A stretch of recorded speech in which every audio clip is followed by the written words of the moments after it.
Hello friends, welcome back in our channel Agri Mantra changing the way of thinking. आज हम बात करेंगे 27 और 28 दिसंबर के इम्पोर्टेंट एग्रीकल्चर करंट अफेयर्स जो आपके आने वाले एग्ज़ाम के पॉइंट ऑफ व्यू से काफ़ी इम्पोर्टेंट रहने वाले हैं। इसीलिए वीडियो को एंड तक ज़रूर देखें। आज के सेशन में बहुत इंपॉर्टेंट एग्रीकल्चर अपडेट पर हम चर्चा करने वाले हैं। उससे पहले अगर आप इस सेशन का PDF डाउनलोड करना चाहते हैं तो हमारे टेलीग्राम चैनल से जुड़ जाइए। वहाँ पर आपको डे बाई डे जितने भी सेशंस हमारे आते हैं और वहाँ पर आप इजीली डाउनलोड कर पाएंगे और अपने नोट्स में उसको नोट डाउन कर सकते हैं। बहुत इंपॉर्टेंट सेशन रहने वाला है, इसीलिए वीडियो को एंड तक ज़रूर देखें। स्टार्ट करते हैं आज का मोस्ट इम्पॉर्टेंट सेशन। सबसे पहला जो करंट अफेयर है वो है Kerala gears up to set up mushroom villages across the state.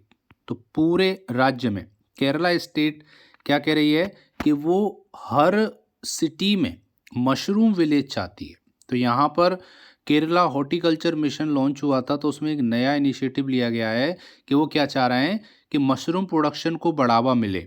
इसीलिए वो हर डिस्ट्रिक्ट में एक मशरूम विलेज के तौर पर लॉन्च करना चाहते हैं, बनाना चाहते हैं। डिटेल में बात करेंगे, काफ़ी इंपॉर्टेंट करंट अफेयर है। Thrissur, the Kerala Horticulture Mission has launched a new initiative focused on industrial scale mushroom production। तो बात हो रही है इंडस्ट्रियल स्केल मशरूम प्रोडक्शन की।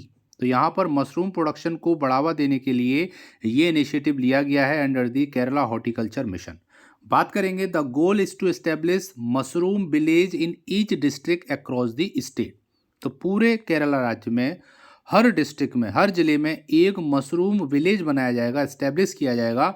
ये बात केरला गवर्नमेंट ने कही है और ये किया जाएगा अंडर दी सेंटर्स राष्ट्रीय कृषि विकास योजना RKVY के अंतर्गत मशरूम विलेज की स्थापना की जाएगी, जिसका जो बजट है वो रखा गया है 30.25 करोड़, 30.25 करोड़ का बजट है। इसी के तहत मशरूम प्रोडक्शन में ये पैसा लगाया जाएगा।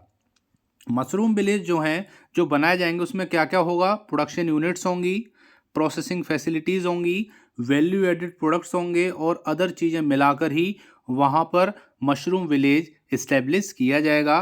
The state is targeting the creation of 100 mushroom villages. तो केरला राज्य का उद्देश्य है कि वो 100 मशरूम विलेजेस स्थापित करे under the Kerala horticulture mission. आगे बात करेंगे जो स्मॉल स्केल और large scale mushroom production units हैं, जिसके साथ साथ आपकी सीड प्रोडक्शन यूनिट भी हैं, उनको यहाँ पर 40% का इंफ्रास्ट्रक्चर डेवलपमेंट करने के लिए सब्सिडी दी जाएगी। और साथ में अगर वो कंपोस्ट प्रोडक्शन यूनिट करते हैं, पैकेजिंग हाउस करते हैं या मशरूम प्रोसेसिंग यूनिट लगाते हैं तो 50% की सब्सिडी यहाँ प्रोवाइड की जाएगी under the Kerala horticulture mission. ये जो बजट आवंटित किया गया है, यहाँ से उनको पैसा दिया जाएगा। और जो प्रोडक्शन मटेरियल है मशरूम फार्मिंग के लिए, वो भी इन विलेजेस में ही अवेलेबल कराया जाएगा और इसकी मार्केटिंग भी टाइम टू टाइम कराई जाएगी। तो बहुत अच्छा इनिशिएटिव केरला गवर्नमेंट ने लिया है कि वो हर डिस्ट्रिक्ट में एक मशरूम विलेज स्थापित करेगी, जिससे मशरूम का प्रोडक्शन, प्रोसेसिंग और मशरूम प्रोडक्ट जो हैं वो आगे बढ़ेंगे और इससे वहाँ की जो किसानों की आमदनी है, जो इनकम है, वो भी कहीं ना कहीं बढ़ेगी। तो ये हो गया आज का मोस्ट इंपॉर्टेंट करंट अफेयर, जहाँ से हमको ये जानकारी मिलती है कि केरला एक ऐसा राज्य है जो बहुत जल्दी हर डिस्ट्रिक्ट में एक एक मशरूम विलेज स्थापित करने जा रहा है। तो ये क्वेश्चन भी आ सकता है, इसीलिए आपको पता होना चाहिए। बाकी दूसरा क्वेश्चन आ जाएगा, बजट कितना रखा है? तो 30.25 करोड़ रुपए बजट भी इसके लिए उन्होंने रख दिया है। तो उम्मीद करते हैं यहाँ तक आपको समझ में आया होगा।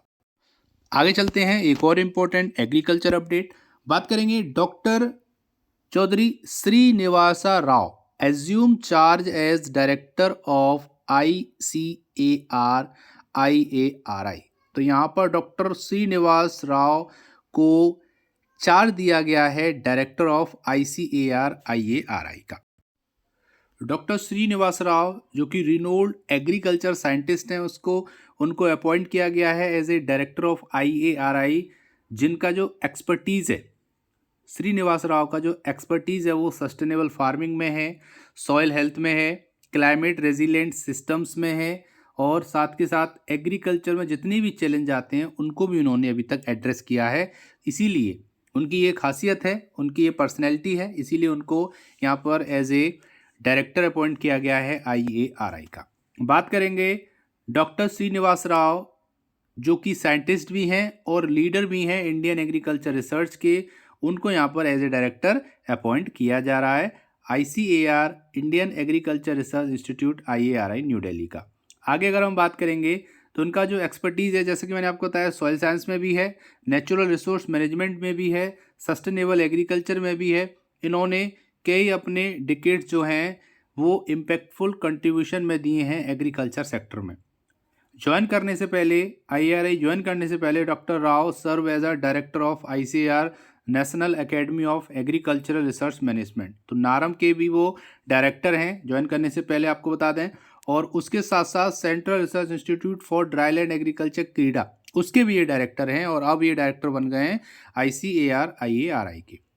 तो ये काफ़ी इंपॉर्टेंट हो जाता है। यहाँ से डायरेक्टली क्वेश्चन पूछा जाएगा कि प्रेजेंट में ICAR IARI के डायरेक्टर कौन है, तो आप बता सकते हो इजीली।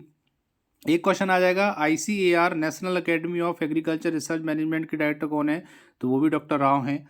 एक क्वेश्चन आ जाएगा central research institute for dryland agriculture क्रीडा के डायरेक्टर कौन है, तो यहाँ से भी क्वेश्चन आ जाएगा, इजीली आप इसको भी कर पाएंगे। तो ये सारे ऐसे क्वेश्चन हैं जहाँ से क्वेश्चन इजीली पूछे जा सकते हैं, तो आप इजीली उनको कर पाएंगे।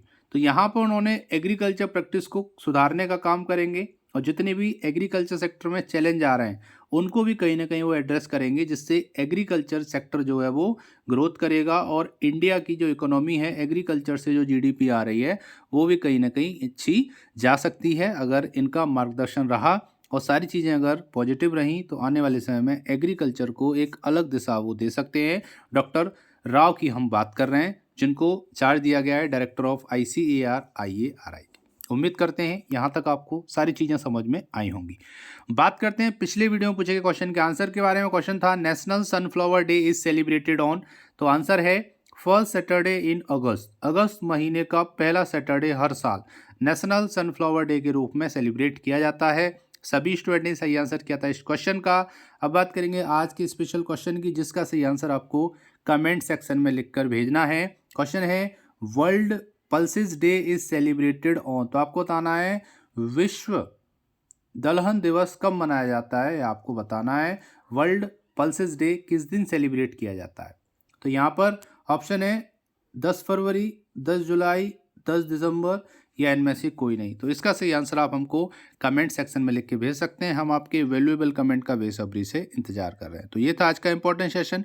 उम्मीद करते हैं सेशन पसंद आया होगा, हेल्पफुल लगा होगा। अगर अच्छा लगा तो वीडियो को लाइक करना और ज़्यादा से ज़्यादा इस वीडियो को शेयर करना। बाकी हमारे टेलीग्राम चैनल से आप इन सभी सेशंस की PDF डाउनलोड कर पाएंगे, जिसकी लिंक आपको डिस्क्रिप्शन बॉक्स में दे दी है। तो मिलते हैं एक और इम्पोर्टेंट सेशन में, तब तक के लिए जय हिंद, जय भारत, धन्यवाद।